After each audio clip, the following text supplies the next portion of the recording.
Whether it's a dream vacation, an RV, a new roof, or anything in between, how should you save up and pay for large expenses in retirement?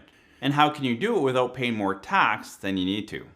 In this video, I'll jump into our planning software and walk you through two best ways to plan for big retirement expenses so that you can minimize tax and enjoy the purchase stress-free. So there's two great ways to save for larger expenses or emergency expenses in retirement. The first way is to save up on an ongoing budget. So if your budget need is, let's say, $5,000 a month, part of that $5,000 is set aside in sub-accounts in your bank account for larger purchases or emergency funds. So let's say you want to allocate $6,000 per year for a vehicle down the road, and you want to replace your vehicle, let's say every 5 years. So every 5 years, you need about $30,000.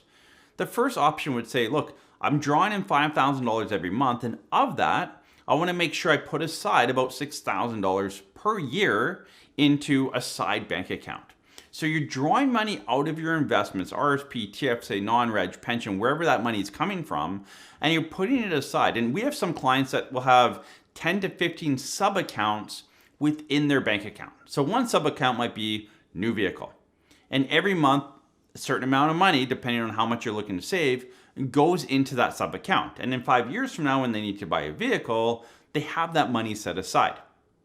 Again, this type of planning takes due diligence on your end because it's part of your overall monthly budget.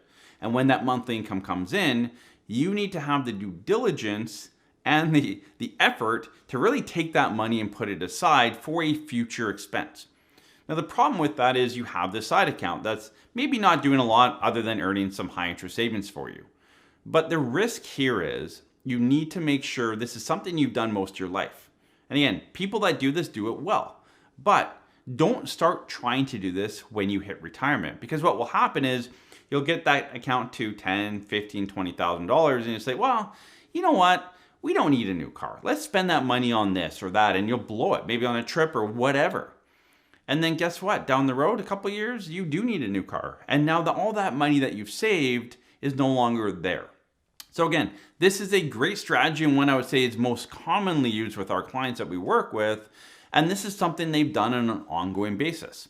So again, part of your monthly expenses, and you carve out X amount. So you might have 10 or 15 or 20 different sub-accounts that you're saving for future expenses. Some people even use this for your annual car insurance or house insurance or things that you like to pay annually to save a bit of that fee. Again, part of that might be an emergency. So every month I want to put $200 or $300 aside for an emergency. I don't know what that emergency is going to be because that's the definition of emergency, but I want to make sure I have a pool of money that is there. So if that emergency does come, because they will come in retirement even, I have some money aside that will help buffer that emergency and get me through that tough time. So as an example here, if we look at John and Andrea, they have about $69,394 every single year after tax adjusted to inflation to live off in retirement. Now, John and Andrea, option one would be, okay, of that $69,000, we're going to put about $10,000 aside, adjusted to inflation every single year to save up for, let's say, a vehicle,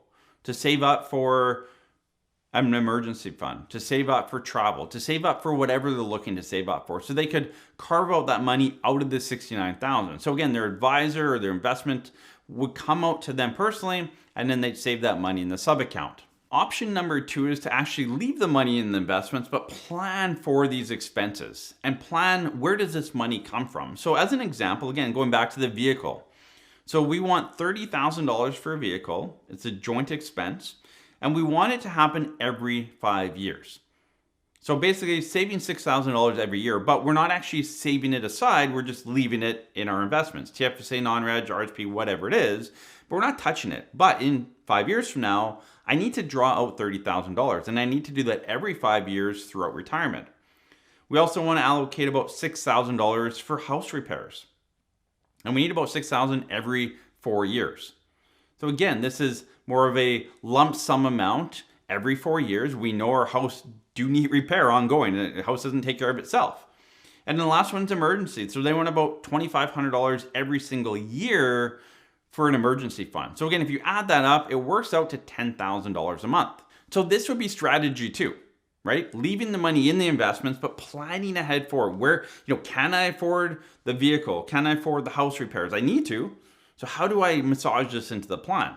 Again, they don't want the money to save in their bank account. They want to kind of leave it and pull it out in larger lump sums. Again, this is a common way to do it as well. The key is to make sure you plan ahead for these expenses. So in 5 years from now, you're not saying, well, I need a new car. I have no idea if I can afford it, where the money comes from. I didn't plan for this.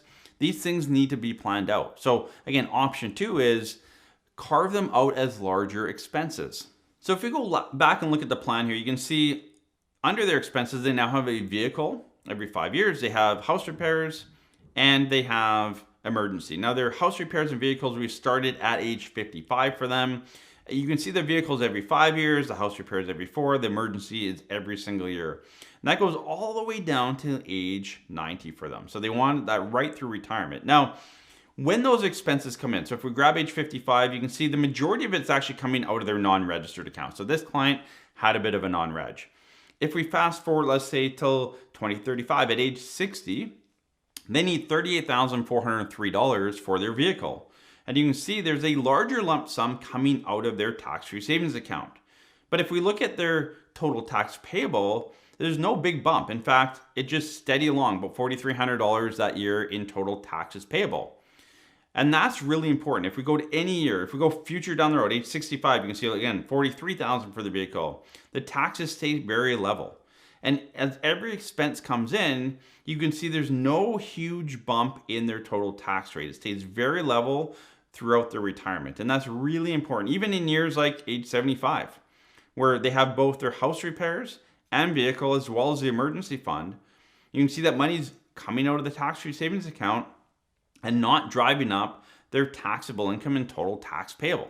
And this is where it's important. Whatever strategy you employ, whether you draw the money and save it in sub-accounts or do larger lump sums, we want to make sure that you're not driving up your tax bill when you need the money. So make sure, if you're the type that wants to build it out in my plan to draw larger amounts on an ongoing basis whenever that needs to come out, make sure it's mapped out in your plan that you're not driving up a big tax bill. And that's why as you enter into retirement, having a TFSA is so important. Because as you need a new vehicle, a new roof, any type of expense, emergency, etc., you need a large amount of money coming out. If you only have an RSP, the money needs to come out of that account. It's taxable income and it's going to drive up your tax bill. So make sure you have a clear plan in place that will adjust for larger expenses as you walk through retirement. So when you sit down with your financial planner and start mapping out your retirement plan, cash flow, where's stuff coming from, make sure you talk about these emergencies, these larger expenses, things that will come up in retirement. What's your preferred way to pay for those? If it's ongoing out of your monthly cash flow, perfect. Just make sure that's built into your budget. If it's the larger lump sums, make sure that they're built into your plan to ensure that your plan A can afford them and B isn't driving up a tax bill to pay for them. So hopefully that helps give some guidance on larger expenses. They're going to happen in retirement. Sometimes they're known, sometimes they're unknown, but they're going to happen. So make sure your retirement plan is built for it.